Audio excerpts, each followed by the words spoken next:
आज मैं आकांक्षा गुरु बहन आप लोगों को श्री वाल्मीकि रामायण का अयोध्या कांड का 103 सर्ग सुनाती हूँ, जिसमें श्री राम आदि का विलाप, पिता के लिए जलांजलि दान, पिंड दान और रोदन है।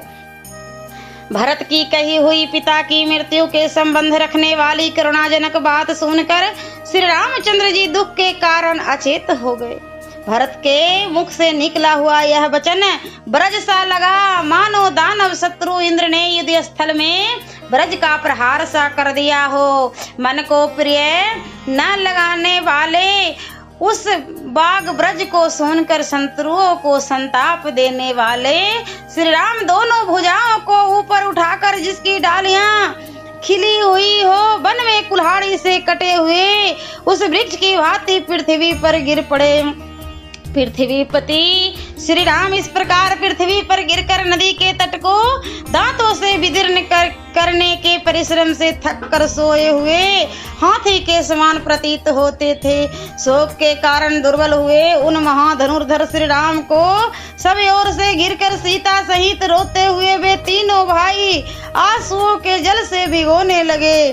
थोड़ी देर बाद पुनः होश में आने पर नेत्रों से अश्रु वर्षा करते हुए कुलभूषण श्री राम ने अत्यंत दीन वाणी में विलाप आरंभ किया। पृथ्वीपति महाराज दशरथ को स्वर्गगामी हुआ सुनकर महात्मा श्री राम ने भरत से वह धर्म युक्त बात कही, भैया जब पिताजी परलोकवासी हो गए तब अयोध्या में चलकर अब मैं क्या करूंगा। उन राज शिरोमणि पिता से हीन हुई, अब अयोध्या का कौन पालन करेगा। हाय जो पिताजी मेरे ही शोक से मृत्यु को प्राप्त हुए, उन्हीं का मैं दाह संस्कार तक न कर सका। मुझ जैसे व्यर्थ जन्म लेने वाले पुत्र से उन महात्मा पिता का कौन सा कार्य सिद्ध हुआ। निष्पाप भरत तुम ही कृत्यार्थ हो, तुम्हारा अहो भाग्य है जिससे तुमने और शत्रुघ्न ने सभी प्रेत कार्यों में संस्कार कर्म के द्वारा महाराज का पूजन किया है। महाराज दशरथ से हीन हुई अयोध्या अथवा प्रधान शासक से रहित हो अस्वस्थ एवं आकुल हो उठी है। अतः वनवास से लौटने पर भी मेरे मन में अयोध्या जाने का उत्साह नहीं रह गया है। परंतप भरत वनवास की अवधि समाप्त करके यदि मैं अयोध्या में जाऊं तो फिर कौन मुझे कर्तव्य का उपदेश देगा, क्योंकि पिताजी तो परलोकवासी हो गए।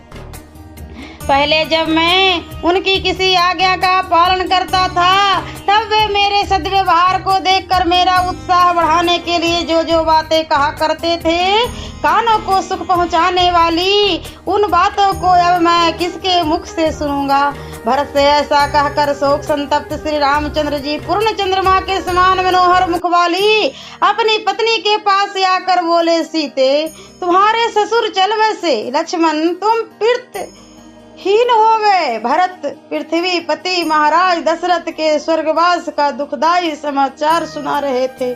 श्री रामचंद्र जी के ऐसा कहने पर उन सभी यशस्वी कुमारों के नेत्रों में बहुत अधिक आंसू उमड़ आए। तदंतर सभी भाइयों ने दुखी हुए श्री रामचंद्र जी को संतावना देते हुए कहा, भैया अब पृथ्वीपति पिताजी के लिए जलांजलि दान कीजिए। अपने ससुर महाराज दशरथ के स्वर्गवास का समाचार सुनकर सीता के नेत्रों में आंसू भर आए। वे अपने प्रियतम श्री रामचंद्र जी की ओर देख न सकी। तदंतर रोती हुई जनक कुमारी को संतावना देकर दुख मग्न श्री राम ने अत्यंत दुखी हुए लक्ष्मण से कहा, भाई तुम इंगुदी नदी का पिसा हुआ फल और चीर एवं उत्तरीय ले आओ, मैं महात्मा पिता को जलदान देने के लिए चलूंगा। सीता आगे आगे चले, इनके पीछे तुम चलो और तुम्हारे पीछे मैं चलूंगा।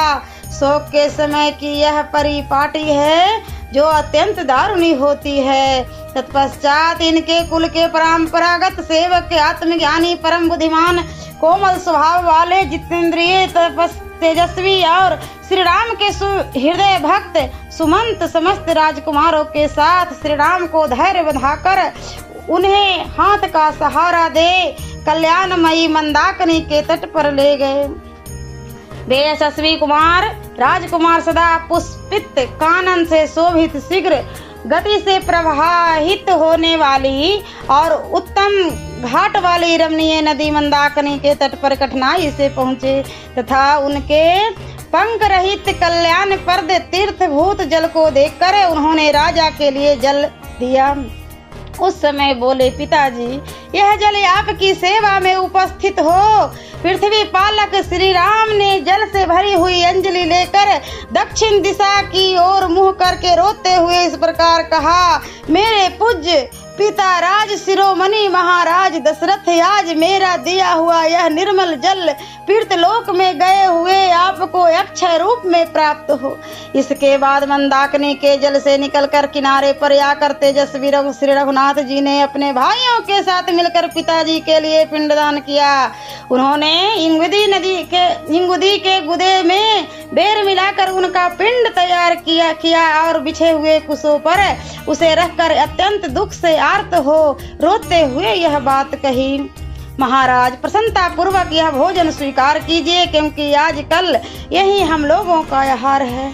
मनुष्य स्वयं जो अन्न खाता है वही उसके देवता को भी ग्रहण करते हैं। इसके बाद उसी मार्ग से मंदाकिनी तट के ऊपर आकर पृथ्वी पालक पुरुष सिंह श्री राम सुंदर शिखर वाले चित्रकूट पर्वत पर चढ़े और पर्णकुटी के द्वार पर आकर भरत और लक्ष्मण दोनों भाइयों को हाथ पकड़कर रोने लगे। सीता सहित रोते हुए उन चारों भाइयों के रुदन शब्द से उस पर्वत पर गरजते हुए सिंहों के दहाड़ने के समान प्रतिध्वनि होने लगी। पिता की जलांजलि देकर रोते हुए उन महाबली भाइयों के रोदन का तुमुल नाद सुनकर भरत के सैनिकों किसी भय की आशंका से डर गए। फिर उसे पहचान कर फिर एक दूसरे से बोले, निश्चय ही भरत श्री रामचंद्र जी से मिले हैं। अपने परलोकवासी पिता के लिए शोक करने वाले उन चारों भाइयों के रोने का ही यह महान शब्द है। यूं कहकर उन सब ने अपनी सवारियों को तो वहीं छोड़ दिया और जिस पर्वत से वह आवाज आ रही थी उसी की ओर मुंह किए एकाग्र चित्त होकर दौड़ पड़े।